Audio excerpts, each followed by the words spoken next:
So I know you guys felt like, especially at the beginning of the year, that there was a lot better. You guys could play a lot better.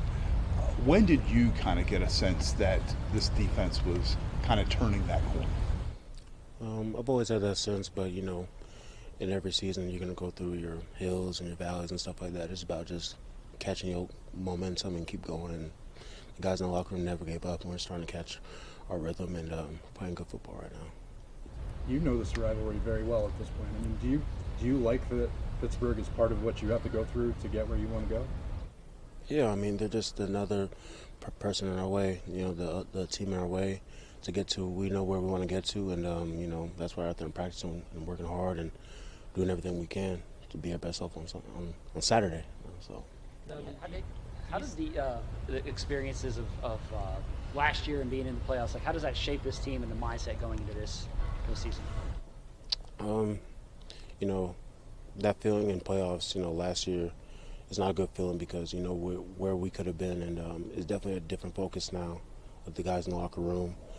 Guys just dialed and doing everything we can, to make sure that we're putting our best football out there now, especially playoff time, turning up another notch. So I can feel it. Everybody's locked in, so it's a good feeling. How does it feel to have both the edge guys get double-digit sacks?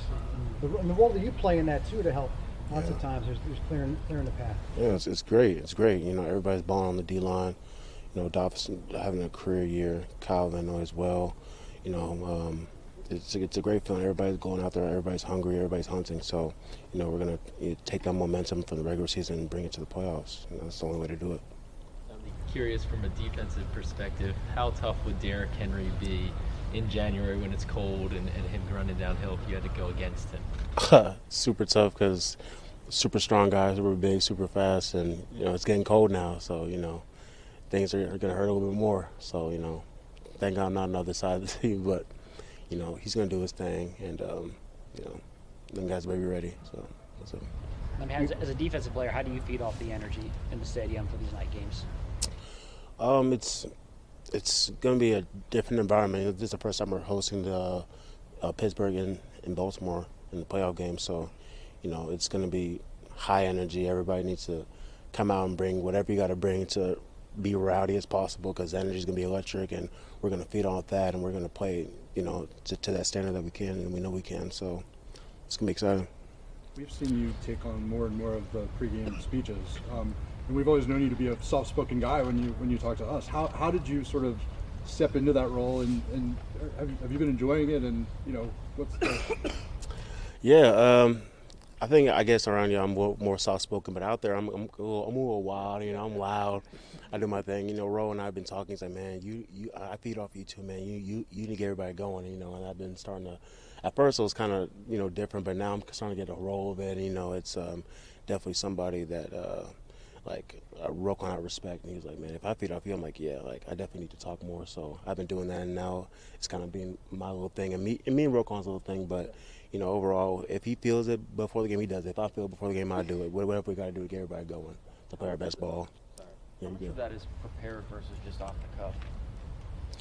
All of it's really off the cuff, really. It's not something that we talk about like Friday or Saturday. It's really like game day and just however you're feeling, just whatever is in your heart, say it, and just play your heart out there. You ever in the car on the way to the stadium thinking about if something comes to mind, maybe I'll. No, I just let it flow. Yeah. I feel like if I think too much, it doesn't come as authentic. I just let it flow and just say what's on my heart, and everybody feels it, and everybody's ready to go. Yeah. Yeah. You're not channeling any movies or TV shows or anything like that? No. Not at all. Hey, Nnamdi, Lamar Jackson said a minute ago that he doesn't think about a lot of the playoff losses, but the AFC Championship game last year still sticks with him. Does that come up in the defensive room at all this whole season, that championship game lost as a motivator? How does that play out? It does. It does as a motivator. It doesn't bring it off the much, but when it does come up, Zio just talks about how that feels and how, when the end of that game was, everybody was thinking about, man, what I could have done better or what I should have done to make us win that game. But now is the time to do it. Now is that time to capitalize on the things that you believe that you should have done, so we do it the right way at this time. So You brought up the fact that this will be the first game against Pittsburgh, playoff game in Baltimore. Mm-hmm. Is there a feeling of wanting to represent all right, this is their turn to come here and we're going to show them what it's like? Absolutely. The energy, the focus, it's all there.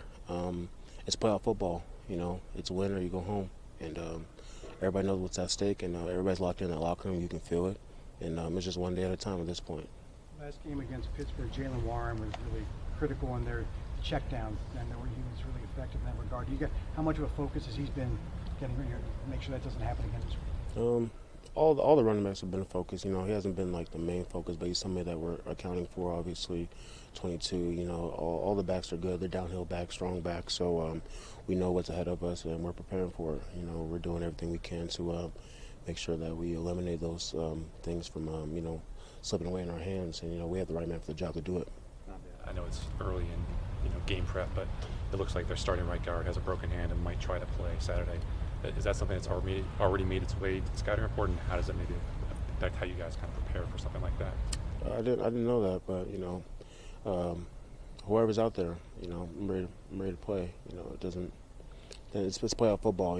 It's win or go home. So, that's my take on it. Nnamdi, what is it about Kyle Van Noy, who is bowled by NFL and athlete standards at 33, that's having a career year? What have you seen from him that's impressed you the most? And Kyle, he's like a football guru. He knows so much about the game. He knows so much about like secondary and all these stuff that like me and Doc are like, how'd you know that? Or like, how'd you pick up on that? Like, he's just so knowledgeable about the game of football. He takes care of his body.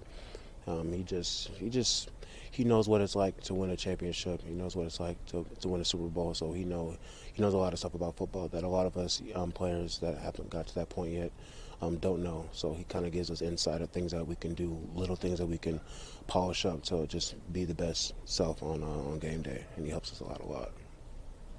All right, thank you, B. Thank you.